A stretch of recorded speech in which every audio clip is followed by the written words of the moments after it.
अस्सलाम वालेकुम दोस्तों, मेरा नाम है जुनैद शाहिद और आप ये वीडियो यूट्यूब चैनल ये यूडेमी कोर्स के थ्रू व्यू कर रहे होंगे। इस वीडियो में हम WPF के रैप पैनल के बारे में डिस्कस करेंगे। प्रीवियस वीडियो में हमने स्टैक पैनल को अंडरस्टैंड किया था। तो रैप पैनल और स्टैक पैनल बिल्कुल सिमिलर है। सिर्फ एक छोटा सा इनके अंदर डिफरेंस है कि रैप पैनल के अंदर अगर आपके पास एक्स्ट्रा स्पेस है तो ये उसको कवर अप करेगा, जबकि स्टैक पैनल स्ट्रिक्ट है स्पेसिंग इश्यूज के लिहाज से। मतलब ये बटन है मेरे पास, तो ये स्ट्रिक्ट है कि इसने पूरा का पूरा ये स्पेस या ये जो एरिया है इसको कैप्चर करना है। जबकि रैप पैनल कैसे, रैप पैनल का मतलब ये नहीं, रैप पैनल नाम से ही डिफाइन है कि वो रैप करता है एलिमेंट्स को। बाकी इसके अंदर कोई डिफरेंस नहीं।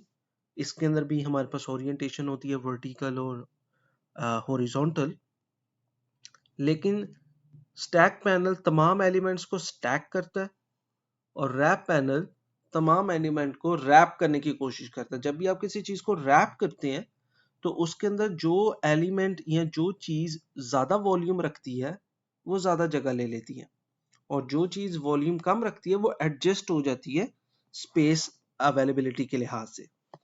इसी तरह हम क्या करेंगे, हम यहाँ पे इस चीज स्टैक पैनल्स को खत्म करेंगे और यहाँ पे WRAP रैप पैनल को क्रिएट करेंगे। अब ये रैप पैनल हमारे पास क्रिएट हो चुका है। अब इस रैप पैनल में हम बटन्स को क्रिएट करते हैं कि बटन 1। अब यहाँ पे हमने अंडरस्टैंडिंग ये लेनी है कि ये बाय डिफॉल्ट जो है लेफ्ट टू राइट और टॉप टू बॉटम ही चलता है जैसे कि स्टैक पैनल है। लेकिन यहाँ पे हमने एक चीज अंडरस्टैंड ये किया है, अगर आपने प्रीवियस वीडियो देखी तो जब मैंने स्टैक पैनल के अंदर एक बटन बनाया था तो उसने पूरी रो को कैप्चर किया था, जबकि रैप पैनल में उसने उतनी ही जगह ली जितनी उसको रिक्वायर्ड थी। मैं यहाँ पे एक और बटन बनाता हूँ तो आपने देखा कि लेफ्ट टू राइट मेरी अप्रोच है और इसके अंदर सिर्फ उतनी ही स्पेस वो कैप्चर कर रहा है जितनी उसको अवेलेबल है, जबकि स्टैक पैनल में वो पूरी की पूरी रो को कैप्चर करता था। यहाँ पे मैंने 2 और ये 3 बटन बना लिए जिन्होंने अपनी स्पेस अवेलेबिलिटी के लिहाज से इस चीज को कैप्चर किया। अब मैंने आपको प्रीवियस वीडियो में एक टिप दी थी कि अगर आपको किसी चीज की प्रॉपर्टी का नहीं पता तो आप उसके ऊपर जाके F4 का बटन दबाएंगे तो यहाँ पे आपको उसके पास उसकी पूरी प्रॉपर्टीज अवेलेबल होंगी। तो बाय डिफॉल्ट इसकी ओरिएंटेशन हॉरिजॉन्टल है, तो यहाँ से मैं अगर इसको क्लिक करता हूँ वर्टिकल तो ये प्रॉपर्टी का टैग ऑटोमेटिकली यहाँ पे शिफ्ट हो जाएगा। तो यहाँ पे भी आप देख सकते हैं चाहे वर्टिकल है चाहे हॉरिजॉन्टल, इसने उतनी ही स्पेस कैप्चर करनी है जितनी इसको रिक्वायर्ड है, इसीलिए इसको कहते हैं रैप पैनल। अब यहाँ पे हमने एक पैनल के अंदर एक और रैप पैनल बनाएंगे, नेस्टेड रैप पैनल क्रिएट करते हैं और ये 2 बटन हम इसके अंदर प्लेस कर देंगे। तो अब यहाँ पे आपने एक चीज ऑब्जर्व की होगी कि जो सेकंड हमारे पास पैनल है या सेकंड जो एलिमेंट है वो एक बेसिकली पैनल है।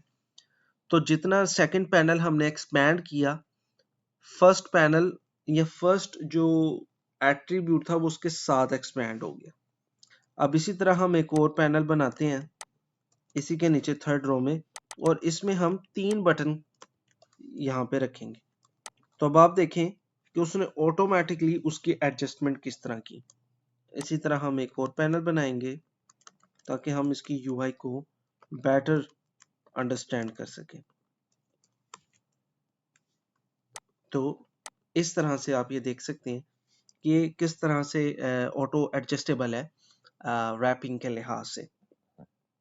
अगर आपकी कोई ऐसी यूआई है जहाँ पे डायनामिकली आपने डाटा प्लेस करना है या जो डाटा है वो किसी एक्शन के ऊपर, फॉर एग्जांपल किसी बटन के दबाने पे कोई और बटन विजिबल होता है जिससे आपने यूआई की पूरी हायरार्की को चेंज करना है, तो आप रैप पैनल इस्तेमाल कर सकते हैं।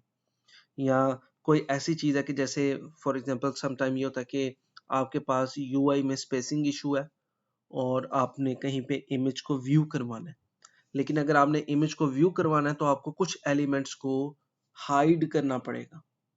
लेकिन उस हाइड करने से आप चाहते हैं कि आपकी यूआई डिस्टर्ब ना हो बल्कि रिस्पॉन्सिव रहे, तो आप रैप पैनल को इस्तेमाल कर सकते हैं। जैसे ही आप रैप पैनल इस्तेमाल करेंगे, अगर इमेज प्रॉम्प्ट होगा तो रैप पैनल उसको खुद ही ऑटो एडजस्ट कर लेगा और बाकी एलिमेंट्स को रैप अप कर लेगा। और जैसे ही इमेज हाइड होगा तो वो दोबारा से एक्सपैंड कर देगा तमाम एलिमेंट्स को। तो ये था छोटा सा ओवरव्यू अबाउट रैप पैनल्स।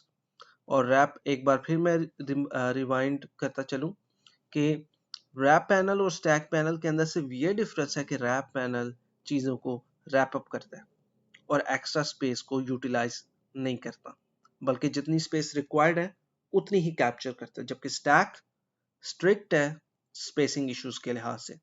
अगर आपने स्टैक पैनल में कोई भी चीज़ रख दी तो वो स्टैक हो गई, अगर आपने रो दी है उसको तो वो कंप्लीट रो उसी एलिमेंट की है।